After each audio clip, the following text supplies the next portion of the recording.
A 12-year-old boy found something that shouldn't have been there. Small, round, blue.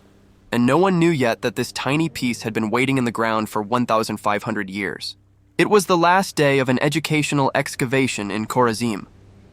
The boy, Alon Horowitz, was still digging through the dirt when he noticed the object and showed it to the archaeologist. No one was looking at some grand structure, just a small blue piece in a child's hand.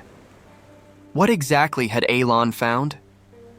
At first glance, it looked like just an unusual stone, but its color caught the expert's attention, and the find took on a whole new meaning.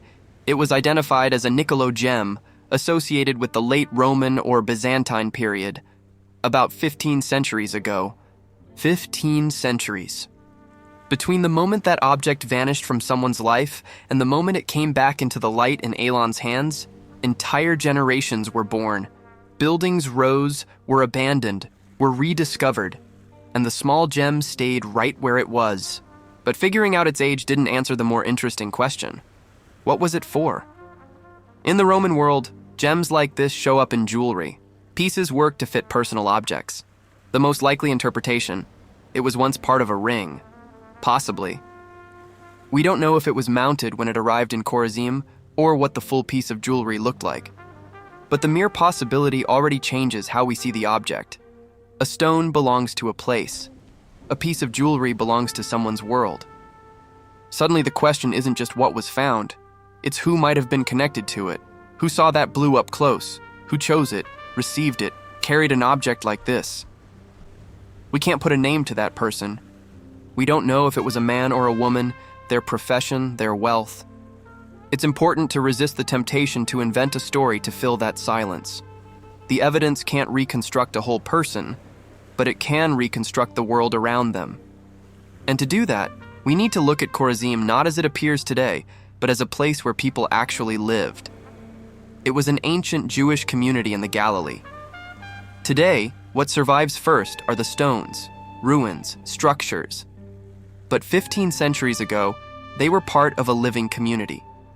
There were homes, there was work, there were presses for wine and olive oil, there was a ritual bath, and there was a monumental synagogue built of basalt, an organized community, producing food, practicing their religion, building spaces that took effort and cooperation. The more we learn about Korazim through its grand structures, the more we run into a limitation. A synagogue speaks of community, a press speaks of production, but none of it on its own gets us as close to someone's personal choices.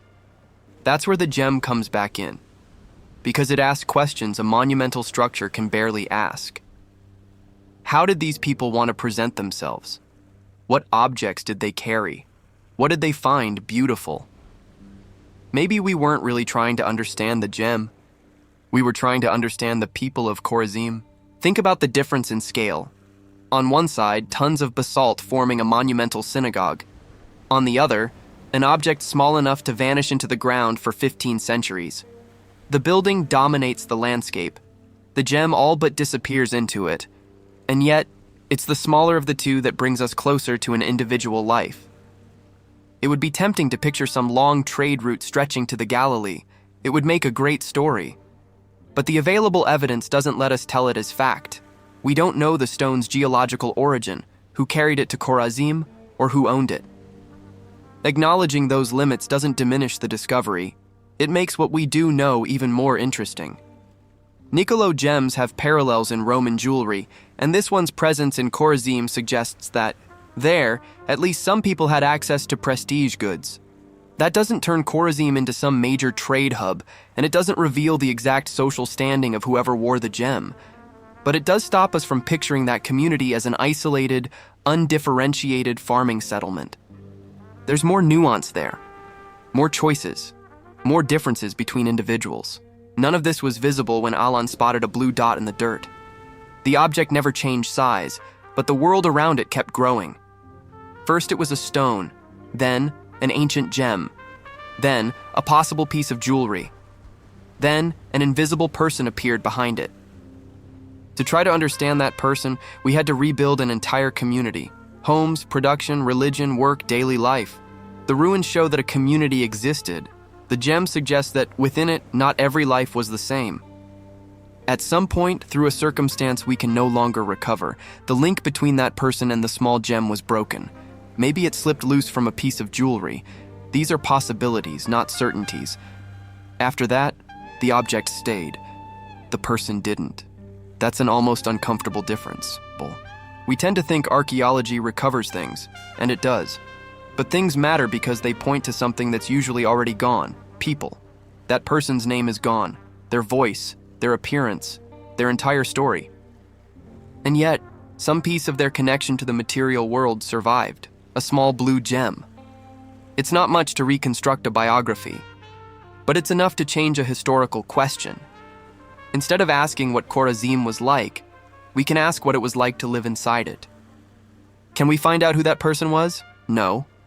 Not with the evidence we have. There's no hidden name waiting to be revealed, but maybe we've reached the most important point right where we hit that limit. Because identifying a person isn't the only way to recover something of them. We might never know their name, and still sense the human world they belong to. Korazim wasn't just a set of structures, it was a community of individuals, with choices, objects, and lives that differed from one another. The gem doesn't give us a biography, it gives us a scale, the scale of a person. And once that happens, the ruins shift a little. The synagogue stops being just architecture. Korazim stops being just a name in a history book. For a moment, it becomes a place full of people again. This gem places a gap of roughly 1,500 years between two people who could never have known each other. On one side, an unknown owner. On the other, a 12-year-old boy on an educational dig. Between them, centuries of silence. And an object small enough to fit in a hand.